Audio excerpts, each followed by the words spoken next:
Nurse.org and Major League Sports teams are honoring nurses with discounted game tickets and once-in-a-lifetime experiences. From throwing the first pitch to riding the Zamboni to on-court recognition, join the fun. Visit nurse.org/nurse night to find a nurse appreciation event near you and grab your discounted tickets today. Welcome to Club Nurse. I'm Colton Lord, your host. By you being here today, it shows me that you are someone who wants to learn, grow, laugh, connect, and just let your emotions flow. We are here to share real stories and hear real life experiences from real people. You are not alone in this, and Club Nurse is here to show you that. Don't forget to follow the show and share today's episode with someone you love. Now, let's dive into today's conversation. Hello, everybody. Welcome back to the Club Nurse Podcast. My name is Colton Lord, the host of the Club Nurse Podcast.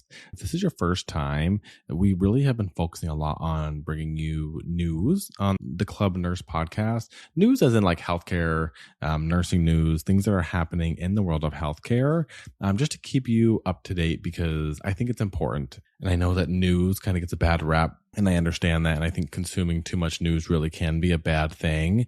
But my intentions, my goal here is really just to bring that information to the forefront for you, give it to you, and then you can do what you will with that. If you want more information, you always can go to nurse.org/news, look further into these stories and dive kind of deeper into it. But I'm just here to deliver the news, give you what's going on. You can listen to this on Apple Podcasts, Spotify, or here on nurse.org. All of these news episodes are embedded in the articles that you see through the nurse.org socials or on the website. This week, there's really not a whole lot to cover, if I'm being totally honest. There were a few stories that caught my eye that I thought we could talk about. I'll be totally honest with you. A lot of them are, well, there's not that many, but the couple that I found are, of course, about violence against healthcare workers. So I think we can just talk about those. Well, actually, technically, this first one's not really violence against the healthcare worker, but there is a nurse that was involved in this case who raised the warning flags and of course got what sounds like kind of some retaliation and was fired, but they were correct. So let me talk to you about it. A nurse warned about assisted living worker before he allegedly killed a resident in his bed. So a nurse at Cogar of Potomac in Maryland emailed supervisors on February 3rd with concerns about a medication technician, Marquise James, alleging he sexually harassed a coworker, mishandled medications, and arrived to work intoxicated. The nurse was fired shortly after. James remained employed and allegedly shot and killed 87-year-old resident Robert Fuller Jr. on Valentine's Day. The lawsuit alleges that James' mother, Shanice James Dubose, served as Cogar's regional health and wellness director and used her position to suppress complaints about her son and discipline staff who raised concerns. This is insane. This is not good. And you know what? This just ties into the whole people and management and administrators and doctors even not listening to nurses. Take nurses seriously. When nurses are raising flags and they are noticing things, it's for a reason. Honestly, do you think any nurse wants to go out of their way to stir up drama or create any kind of target on their back? No, they don't. But you know what nurses do? They do care about the safety and well-being of the patients because that's what we are there for. That is our number one priority, is the safety and well-being of the patients. And if something is jeopardizing that, we speak up. And when we speak up, there's retaliation. And you know what? Even when there's not direct retaliation, these things, you just know as the nurse, like when you say things and you step on the toes of management or a charge nurse or administrators or a doctor in the wrong way, these things come back to you, and there may be subtle ways that aren't necessarily traceable that just come back at you. This is obviously traceable. She has emails and she was fired, but I don't like that. It does not sit well with me that this nurse had the courage to speak up and then she was retaliated against, and then somebody lost their life.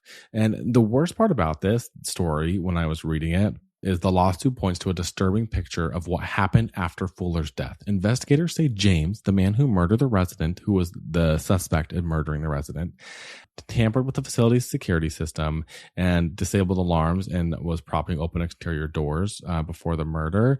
But this is the most chilling part of the entire story. The resident's roommate, or the same person that was in the same area, they have him in here as Buttrick, told investigators that she believed she knew the culprit. Multiple employees also identified James in security footage.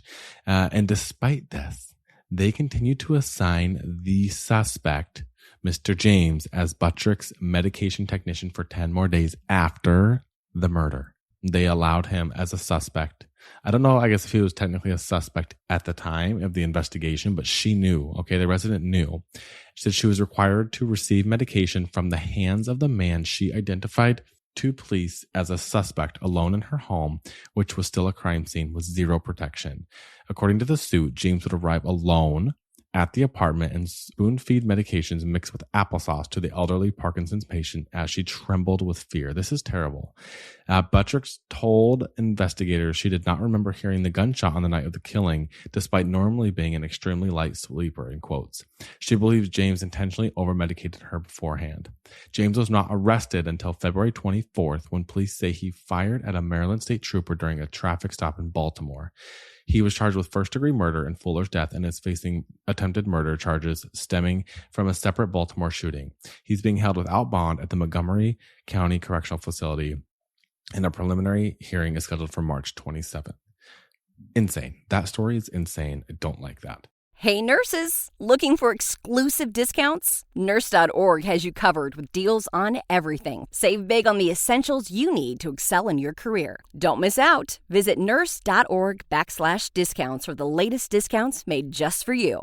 Okay, on to the next. So Trump's $1,000 visa fee could worsen nursing shortage. We had talked about this before. I covered this in a previous episode. We have an update on this. Our last update was in December. So for the March update, for anyone who doesn't know, this is a proposed $100,000 H-1B visa fee that would make it significantly harder for U.S. healthcare systems to recruit international nurses and clinicians. So a new bipartisan bill introduced in Congress could ease some of the workforce concerns tied to the $100,000 H-1B visa fee for healthcare professionals. The Physicians and Healthcare Workforce Act, introduced on March 17th to 26th, would exempt physicians and other healthcare workers from the fee and prevent additional increases. The American Medical Association voiced strong support for the legislation, emphasizing it's important for maintaining patient access to care.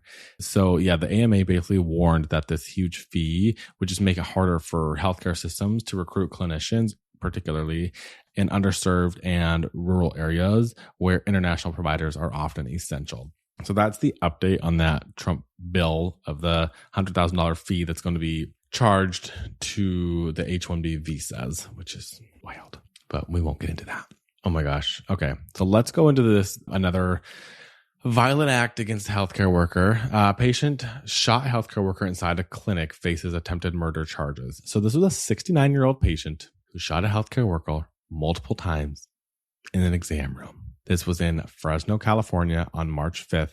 The suspect was arrested at the scene and faces 4 felony charges.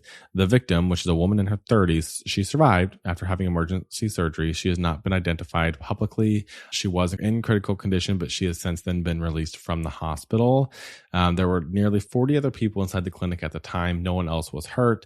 And again, this just adds to the growing concerns of violent acts against healthcare workers. I think it's, again, until you're in the situation, it is actually terrifying when you realize how little protection that there is in a hospital. And last week we did talk about the California legislation that is getting metal detectors in the emergency room, labor and delivery, and the main areas of the hospital. So I think that's really great. It's a great step, but I can't believe this is only happening now. Like, it is absolutely so scary to be in a situation where you're like, somebody's obviously very upset with me right now. I've had moments where I just feel like something is off. The vibe is off. Like something is weird about this. I'm kind of scared that they're going to pull out a weapon, and you're defenseless. You have nothing. And like, what are you supposed to do in a situation when you're in a room? Any new nurses out there listening, you should be learning this in nursing school, but I'll give you a tip right now. If you are ever going into a room, especially with someone that you feel may be high risk for attacking you, or a psych patient, you better never have your back into a corner of the room. You better always have your back to the door and the patient over there. So patient, you, door. That's how it should always be. You don't ever want to be to where you are trapped in a room. It is an extremely high safety risk. So that is my nursing tip for the day. Okay, let's talk about this. Patient refuses to leave a hospital room 5 months after discharge. Girl, are you serious? This is crazy. The hospital is suing. This is Tallahassee Memorial Healthcare filed a lawsuit in early March to evict a patient who has refused to leave her hospital room since being formally discharged on October 6, 2025. Girl, this is insane. This is wild. I mean, we all know what this is causing, like just the cost, the burden on the healthcare workers. I don't know the situation. I'm going to try not to judge the patient, but it says that the family's been involved and they've tried everything that they possibly can to, help safely discharge this patient. But I really don't understand. Like, oh my God, this must be a case management nightmare.